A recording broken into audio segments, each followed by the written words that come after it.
इस वीडियो में हम क्लास 10th के सोशल साइंस का PYQ क्वेश्चन सॉल्व करने वाले हैं।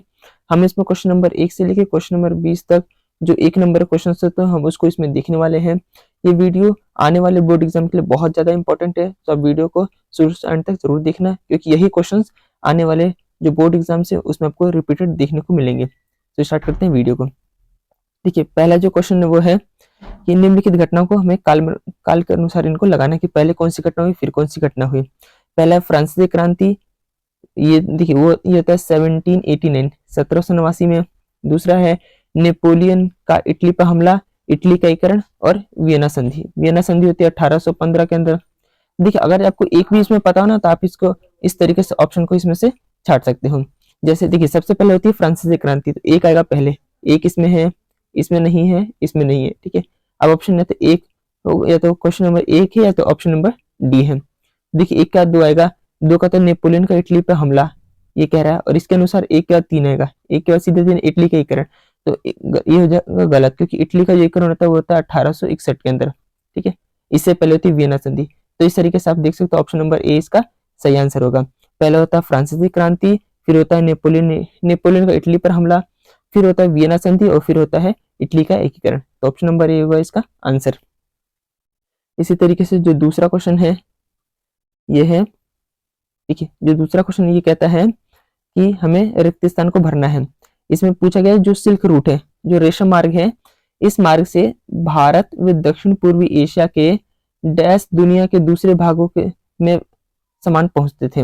मतलब यहाँ पे किस चीज का व्यापार होता था? भारत और मध्य पूर्व एशिया से आखिर दूसरी दुनिया में क्या जाता था? दूसरी दुनिया का मतलब पश्चिमी यूरोप से। तो यहाँ पे जाते थे, यहाँ पे लोहे व अन्य धातु नहीं जाती थी, अनाज दाल नहीं जाता था, सोने चांदी आभूषण नहीं जाता था, कपड़े आते थे। ऑप्शन नंबर बी होगा इसका आंसर, कि भारत और दक्षिण पूर्वी एशिया से कपड़े और मसाले यहाँ पे दूसरी दुनिया में जाते थे, ठीक है। दूसरी दुनिया का यहाँ पे कहने का मतलब है पश्चिमी यूरोप से, और वापसी में पश्चिमी यूरोप से जो आता था वो आता था सोने चांदी और आभूषण यहाँ से आते थे। तो इसको याद रखना, इसका ऑप्शन नंबर डी हो जाएगा। भारत और दक्षिण पूर्वी एशिया से कपड़े आते थे और वहां से सोने चांदी और आभूषण वगैरह वापस आते थे। अगला है कि कांग्रेस के भीतर स्वराज पार्टी के संस्थापक से संबंधित सही विकल्प का चयन करें। कि स्वराज पार्टी की स्थापना किसने की थी कांग्रेस के भीतर? तो इसका आंसर है CR दास या मोतीलाल नेहरू, इसका राइट आंसर है। अगला है, और कई बार ये क्वेश्चन इस तरीके से रिपीटेड हुए हैं, यही क्वेश्चन तो है आने वाले बोर्ड एग्जाम में आपको देखने को मिलेगा। अगला है, निम्नलिखित में से किसने कहा है मुद्रण ईश्वर की दी हुई महानतम देन है, सबका महानतम देन है और इसका सबसे बड़ा तोहफा है? तो इसका आंसर होगा मार्टिन लूथर। मार्टिन लूथर ने ये स्टेटमेंट कहा था। इसके अलावा देखिए, अगला जो है हमें इसमें अच्छा ये पढ़ना है, और ये तो देखिए इस ऐसे क्वेश्चन में हमें ये देखना होता है कि जो ए है ये क्या, ये वाली कथन ठीक है नहीं है। फिर हमें देखना होता है बी जो है, जो ये आर है जो कारण है, अव्यक्ति और कारण, ये देखना होता है कि ये ठीक है नहीं है। और फिर हमें देखना होता है जो ये कारण है क्या ये इसकी व्याख्या ठीक से करता है नहीं करता है, इस तरीके से सॉल्व करना होता है। तो देखिए, पहले हमें ये देखना है क्या ये लाइन जो कथन है ठीक है नहीं है।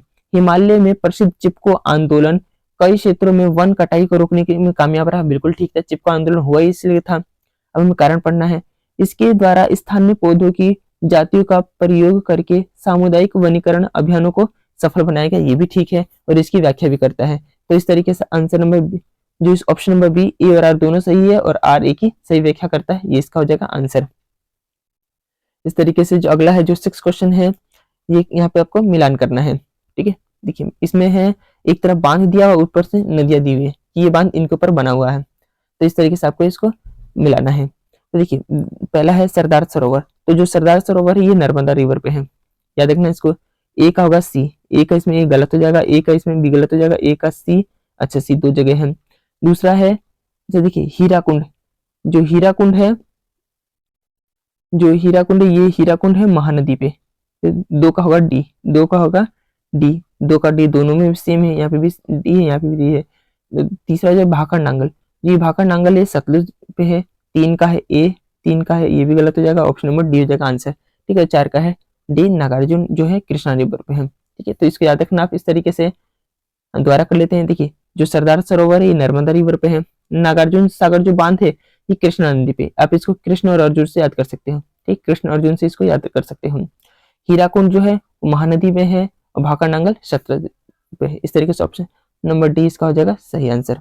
इसके अलावा अगला जो है क्वेश्चन नंबर 7, इसका देखोगे तो इसमें क्या हमें बताना है कि जो मैग्नीज का जो उत्पादन होता है कि हमें राज्य में प्रतिशत की तरफ अधिकतम से न्यूनतम की तरफ जाना है कि सबसे ज्यादा पहले सबसे ज्यादा उत्पादन कहाँ होता है, फिर कहाँ होता है, फिर कहाँ होता है, इस तरीके से हमें सबसे ज्यादा से कम की तरफ इस तरीके से जाना है। ठीक है, तो इस देखते हैं। तो मैग्नीज की बात करें तो सबसे ज्यादा मैग्नीज भारत के अंदर पहले मध्य प्रदेश एमपी के अंदर होता है। मध्य प्रदेश के अंदर सबसे ज्यादा इसका उत्पादन होता है। महाराष्ट्र गलत है, महाराष्ट्र गलत है। अब या तो ए होगा या तो बी होगा। उसके बाद आता है महाराष्ट्र।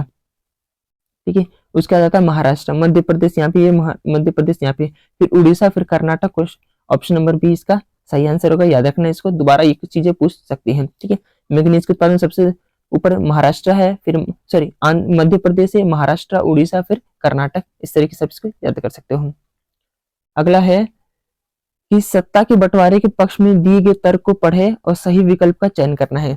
हमें ये पढ़ना है और इसमें से बताना है कौन सा ऑप्शन ठीक है। ठीक है, तो सत्ता के बंटवारे के पक्ष में पहले देख लेते हैं। पक्षपात की संभावना कम करता है, बिल्कुल ठीक है। जब सत्ता का बंटवारा होगा तो पक्षपात कम होगा, ये लाइन बिल्कुल ठीक है। निर्णय लेने की प्रक्रिया को अवरुद्ध का मतलब रोकता है, नहीं। सत्ता का बंटवारा करने से निर्णय लेने की प्रक्रिया अवरुद्ध नहीं होती है। ठीक है, जो तीसरा विविधताओं में सामंजस्य स्थापित करता है, बिल्कुल ठीक है। जो अलग अलग जाति धर्म के लोग इनके भी सामंजस्य समानता स्थापित करते हैं, बिल्कुल ठीक है। और सत्ता में लोगों की भागीदारी को बढ़ावा मिलता है, ये भी बिल्कुल ठीक है। तो ऑप्शन 1, 3 और 4 वाला ठीक है। 1, 2 यहाँ पे दूसरा गलत है तो ये गलत हो जाएगा, यहाँ पे दूसरा गलत है तो ये भी गलत हो जाएगा, और यहाँ पे भी दूसरा गलत है तो ये भी गलत हो जाएगा। ऑप्शन नंबर सी काफी है, 1, 3 और 4, 1, 3 और 4। और इस तरीके से अगर मान लेते हैं, अगर आपको बाकी नहीं भी पता और आपको ने एक को भी देख लिया कि हाँ ये वाला ऑप्शन नहीं हो सकता, जैसे हमने ये पकड़ लिया था कि निर्णय लेने की प्रक्रिया अवरुद्ध होती है, तो ये वाला ऑप्शन गलत है। तो जिस भी ऑप्शन में गलत होगा ये ऑप्शन अपने आप ही गलत होगा। 2 इसमें था ये गलत हो जाएगा, 2 इसमें था ये गलत हो जाएगा, 2 इसमें था ये गलत हो जाएगा, सी अपने आप ही ठीक हो जाएगा। तो इस तरीके से जो ऐसे स्टेटमेंट वाले क्वेश्चन होते हैं इनको करना ज्यादा ईजी होता है बजाय उस डेटा वाले चीजों को देखते हुए। ठीक है, तो इस तरीके से आप ऑप्शन को एलिमिनेट करके आप अपना आंसर दे सकते हो। अगला है, देखिए हमने क्वेश्चन नंबर 8 तक कर लिया ना, तो इस तरीके से अगला है क्वेश्चन नंबर 9, इसको देखते हैं। देखिए ये कह रहा है कि भारत के संविधान में जो शिक्षा है ये किस सूची के अंतर्गत आता है। हमने पढ़ा है संघ सूची, राज्य सूची, समवर्ती सूची, 3 में पढ़ा है। तो जो शिक्षा है वो समवर्ती सूची के अंतर्गत आता है। इसके अंतर्गत वैसे विषय आते हैं जिसपे केंद्र और राज्य दोनों सरकार कानून बना सकते हैं, लेकिन अगर एक ही विषय पे दोनों राज्य कानून बनाते हैं तो केंद्र का कानून मान्य होगा, राज्य कानून अपने आप रद्द हो जाएगा। ये बात कहता है समवर्ती सूची। संघ सूची में ऐसे विषय आते हैं जिसपे केवल केंद्र सरकार कानून बना सकती है, राज्य सूची में केवल राज्य सरकार कानून बना सकती है। ठीक है, तो इसको भी आप ये एक्स्ट्रा फैक्ट है, इसको भी याद रखना। ऑप्शन नंबर सी इसका हो जाएगा आंसर, समवर्ती सूची। और इस तरीके से यहाँ से एक क्वेश्चन आता ही आता है, हर बार पेपर में आता है। कोई एक विषय दे देगा और पूछेगा किस सूची के अंतर्गत है। ठीक है, इस चैनल पर मैंने ये वाला जो चैप्टर है उसको मैंने अपलोड कर दिया है, आप चाहे वहां से देख सकते हो। अगला है कि 1992 में भारत में जो संविधान संशोधन करके निम्नलिखित में से किस संस्थाओं में महिलाओं के लिए आरक्षण की व्यवस्था की गई थी। 1992 के अंदर संशोधन हुआ था जिसमें महिलाओं को आरक्षण दिया गया था। तो वो था लोकसभा नहीं था, राज्यसभा नहीं था, विधान परिषद नहीं था। Option number D panchayat. पंचायतों में महिलाओं के लिए 1/3 सीटों का आरक्षण की बात की गई है। तो ऑप्शन नंबर डी हो जाएगा इसका राइट आंसर, पंचायत। इसके अलावा अगला है वापस अभिकथन और कारण आ गया। इसमें हमें देखना होता है पहले ये ठीक है नहीं है, फिर ये देखना होता है ये ठीक है नहीं है, फिर हमें देखना होता है आर ए की व्याख्या करता है नहीं करता। इस तरीके से इसको अटेम्प्ट किया जाता है। तो देखिए देखते हैं इसको। तो आधुनिक लोकतंत्र राजनीतिक दलों के बिना नहीं चल सकता, बिल्कुल ठीक है। अगर लोकतंत्र एक देश में सही मायने में है तो वहाँ पे राजनीतिक दलों का होना बहुत ही जरूरी है। ठीक है, तो राजनीतिक दलों के बिना तो ये नहीं चल सकता, ये कथन बिल्कुल ठीक है। अगला है जो निर्वाचित प्रतिनिधि केवल अपने निर्वाचन क्षेत्र के प्रति जवाबदेह होंगे, देश के प्रति नहीं, ये भी बात बिल्कुल ठीक है कि अगर एक निर्वाचन क्षेत्र से, एक एरिया से जो विधायक जो चुना जाता है या जो सांसद चुना जाता है तो अपने क्षेत्र के प्रति ही जवाबदेही होता है। ठीक है, तो इस तरीके से ये वाली जो कथन है ये भी ठीक है। तो इस ये भी ठीक है, ये भी ठीक है। और इसमें देखिए तो जो ये होता है आर जो है ये इसकी व्याख्या करता है। तो ऑप्शन नंबर सी इसका सही आंसर हो जाएगा। अगला है कि निम्नलिखित देशों में से मतलब द्विदलीय व्यवस्था कि कौन सा ऐसा देश है जहां पे केवल 2 ही पार्टियां होती हैं। तो याद रखना option number C America. America के अंदर है ये चीजें देखने को मिलती हैं कि केवल यहाँ पे 2 ही पार्टी हैं अमेरिका के अंदर, बाकी में तो एक पार्टी है या तो उसमें अनेकों पार्टियां हो सकती हैं। और इस तरीके से क्वेश्चन नंबर 13 की बात 13 की देखिए तो इसमें है निम्नलिखित में से किस क्षेत्र में महिलाओं का अपनी राष्ट्रीय संसद 2018 में प्रतिनिधित्व में सबसे अधिक था। तो ये थोड़ा इस क्वेश्चन को देखने के लिए आप इसका देख सकते हैं, इसका क्वेश्चन आंसर को जो इसका जो ऑप्शन इस तरीके से दिए हुए हैं, तो इसका जो होगा वो ऑप्शन नंबर ए इसका सही आंसर होगा, नॉर्डिक देश। जो नॉर्डिक देश है इसके अंदर क्या है कि जो महिलाएं हैं इनका प्रतिनिधित्व सबसे अधिक है, ठीक है, बाकी देशों के मुकाबले में जितने भी जो नॉर्डिक देश है इनके अंदर महिलाओं का जो प्रतिशत संसद के अंदर वो ज्यादा है, याद रखना, ये भी पूछ सकता है आने वाले पेपर में। अगला है लोकतंत्र की निम्नलिखित विशेषताओं को पढ़िए और सही विकल्प का चयन करना है। हमें अब लोकतंत्र के बारे में देखना है कि लोकतंत्र कौन कौन सी विशेषताएं हैं, ठीक है। तो इस तरीके से देखते हैं इसका क्या हो सकता है। तो स्वतंत्र निष्पक्ष चुनाव होता है, बिल्कुल ठीक है लोकतंत्र के अंदर। कानून के समक्ष समानता, ये भी ठीक है कि कानून के समक्ष समानता होती है। व्यक्ति की गरिमा और आजादी होती है, ये भी बात ठीक है, ठीक है, व्यक्ति की गरिमा को बनाए रखती है। और बहुसंख्यकों का शासन नहीं, ये गलत होता है। जरूरी नहीं कि की जो लोकतांत्रिक शासन व्यवस्था है उसमें बहुसंख्यकों का ही योगदान हो, तो ये आंसर हो जाएगा गलत, ठीक। 1 2 3 ठीक है, 1 2 3 ये ठीक है, ठीक है, और बाकी सारी जो है ये हो जाएंगे गलत ऑप्शन। इसके अलावा अगला देखते हैं कि ऋण के संबंध में निम्नलिखित परिस्थितियों को पढ़िए और सकारात्मक प्रभाव की पहचान करना है। ऋण की हमने 2 स्थितियां पढ़ रखी हैं, ठीक है, तो इस तरीके से हम जो सकारात्मक प्रभाव उसके संदर्भ में इस चीज को देखना है। देखिए एग्जाम्पल सलीम वाला ही है बुक के अंदर भी। देखिए सलीम उत्पादन के लिए कार्यशील पूंजी की जरूरत को ऋण के द्वारा पूरा करता है और ऋण उसे उत्पादन के कार्यशील खर्चों तथा उत्पादन को समय में पूरा करने की मदद करता है। ये कह रहा है कि जो सलीम है उत्पादन करने के लिए ऋण लेता है और उसने क्या किया, इसको इस मतलब जो ये ऋण है इससे इसका प्रयोग करके उसने उत्पादन किया और काम को टाइम पे पूरा कर दिया और बाकी जो भी कर्ज वगैरह लिया था उसने उसको चुका भी दिया। तो अब जो ये कंडीशन दी हुई है इस कंडीशन के आधार पर हमें सकारात्मक प्रभाव बताना है ऋण को लेकर। सलीम ऋण का भार बढ़ जाएगा, नहीं ऐसा नहीं होगा क्योंकि उसने समय पर उत्पादन पूरा कर दिया है, ठीक है, तो इस तरीके से वो आसानी से अपना कर्ज वगैरह भी चुका सकता है। तो ये तो बिल्कुल गलत हो गया। सलीम की कमाई बढ़ जाएगी, हाँ ये हो सकता है। उत्पादन में कमी आएगी, नहीं उत्पादन में कमी नहीं आएगी। सलीम ऋण के दुष्ट नहीं, ये भी ऋण में भी नहीं फंसेगा। तो ऑप्शन नंबर बी इसका हो जाएगा सही आंसर। इसके अलावा ये 13 था, अब देखते हैं क्वेश्चन नंबर 14, ठीक है, सॉरी वो 15 जो 15 था ना, अब देखते हैं 16। क्वेश्चन नंबर 16 देखते हैं। ये कह रहा है कि निम्नलिखित चित्र का अध्ययन करें और चित्र में होने वाले कार्य अर्थव्यवस्था के निम्नलिखित में से किस क्षेत्र का अंतर्गत आता है। तो ये क्वेश्चन ऑप्शन नंबर सी हो जाएगा, तृतीय क्षेत्रक इसका सही आंसर होगा, क्योंकि आप देख सकते हो कि यहाँ पे सेवाएं उत्पादन मतलब सेवाओं को आप यहाँ पे देख सकते हो। एक जो ये महिला है ये इसको कपड़े दिखा रही है और इस तरीके से ये क्या कर रही है, अर्थव्यवस्था में जो सेवा क्षेत्र है, जो तृतीय क्षेत्र है उसमें अपना योगदान है। क्योंकि प्राथमिक क्षेत्र में कृषि आता है, द्वितीय क्षेत्र में उत्पादन होता है, तो ना यहाँ पे उत्पादन हो रहा है और ना यहाँ पे कृषि वगैरह हो रही है। तो जो तीसरा क्षेत्र है वो क्या है, सेवा क्षेत्र। ये देख सकते हो ये अपनी इसको सेवाएं दे रही है, ये सामान वस्तुओं को बेच रही है। इसके अलावा ये जो वैसे दृष्टिबाधित लोगों के लिए, लेकिन इसको भी देख लेते हैं। निम्नलिखित में से किस क्षेत्र में हिस्सेदारी भारत के सकल घरेलू उत्पाद में सर्वाधिक है। भारत की जो जीडीपी है उसमें सबसे बड़ा जो योगदान है, ठीक है, वो तीसरा क्षेत्र का। लेकिन अगर रोजगार के आधार पर बात करें कि भारत की जो अर्थव्यवस्था उसमें रोजगार के आधार पर सबसे ज्यादा योगदान किसका है, तो इसमें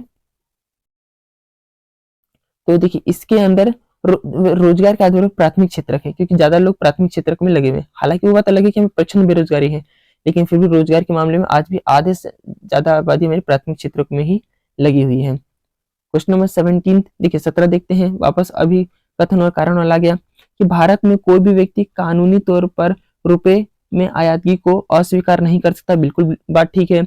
भारत में रुपए को राज्य सरकारें प्राधिकृत करती है, मतलब राज्य सरकार जारी करती है, ये बात बिल्कुल ही गलत हो जाएगा। तो आर इसमें गलत है, इसमें दोनों सही है तो ऐसे गलत हो जाएगा। इसमें भी लिखा है दोनों सही है तो ये भी गलत हो जाएगा, ठीक है। ए सही है लेकिन आर गलत है, ऑप्शन नंबर सी ठीक है। ए गलत है, नहीं ये भी गलत हो जाएगा। तो ऑप्शन नंबर सी हो जाएगा इसका राइट आंसर कि ए सही है और आर गलत है। अगला देखते हैं। निम्नलिखित कथन कौन सा कथन वैश्वीकरण के आशय का सही वर्णन करता है। वैश्वीकरण की डेफिनेशन की बात कौन करता है, ठीक है। तो ऑप्शन नंबर ए है व्यापार देखिए व्यापार पर कर संबंधी अवरोधों को हटा देना, नहीं ये मतलब ये इसकी इसकी एक विशेषता हो सकती है, लेकिन ये इसका डेफिनेशन नहीं है। उच्च जीवन स्तर को प्रदान करना ये भी गलत है। देश के बीच तीव्र गति से एकीकरण करना ऑप्शन नंबर सी हो जाएगा। विदेशी कंपनियों को आकर्षित करने के लिए विशेष कदम उठाना नहीं। ठीक है, तो ये इसका डेफिनेशन में ऑप्शन नंबर सी इसका राइट आंसर होगा। अगला है जो संयुक्त राष्ट्र विकास कार्यक्रम यूएनडीपी निम्नलिखित में से किस आधार पर मानव विकास रिपोर्ट, ठीक है, ह्यूमन डेवलपमेंट इंडेक्स एचडीआई को प्रकाशित करता है। विनिर्माण के आधार पर नहीं, शिक्षा, स्वास्थ्य और प्रति व्यक्ति, ऑप्शन नंबर बी इसका हो जाएगा राइट आंसर। अगला है देखिए लास्ट 20वां क्वेश्चन है, नीचे दिए वापस से अभिकथन और कारण। कुछ जो बैंक होते हैं कुछ कर्जदारों को कर्ज देने के लिए तैयार नहीं होते, जो ऋण लेने आते उनको ऋण नहीं दे पाते। बिल्कुल बात ठीक है, बैंक हर किसी को लोन दे नहीं पाता है। और जिस कारण हो गया, कुछ लोगों के पास जो ऋणाधार होते हैं, मतलब हमें मतलब उनको किस आधार पर ऋण लेना है वो कुछ जमा करवाने लायक उनके लिए पास होता नहीं है, इसलिए क्या है उनको मतलब ये जो ये ऑप्शन है ये कह रहा है कुछ लोगों के पास ऋणाधार नहीं होता है। ऋणाधार का मतलब है तो किस आधार पर लोन ले रहे हैं, ठीक है, क्या मतलब जो लोन लेना है क्या वो कुछ जमा करवा सकता है, नहीं करवा सकता। तो ये लाइन में बिल्कुल ठीक है कि कुछ ऐसे लोग होते हैं जिनका ऋणाधार नहीं होता है, यही रीजन है कि बैंक क्या करते हैं लोन नहीं दे पाते हैं। तो ऑप्शन नंबर इसका ए जगह राइट आंसर, ए और आर दोनों सही है और आर ए की सही व्याख्या करता है। तो इस तरीके से हमने 20 जो क्वेश्चन है, जो मल्टीपल ऑप्शंस वाले जो क्वेश्चन है हमने इसको कर लिया 1 से 20 तक, और बाकी जो क्वेश्चन है हम इसके नेक्स्ट वीडियो में कर लेंगे वरना वीडियो बहुत लंबी हो जाएगी। इस तरीके से आप इन जो 20 क्वेश्चन इनको आप जरूर करना, और क्योंकि यही क्वेश्चन आने वाले जो बोर्ड एग्जाम है उसके अंदर भी यही चीजें आपको रिपीटेड देखने को मिलेंगी। तो इस तरीके से वीडियो अच्छी लगी तो वीडियो को लाइक कर देना और चैनल को सब्सक्राइब कर लेना।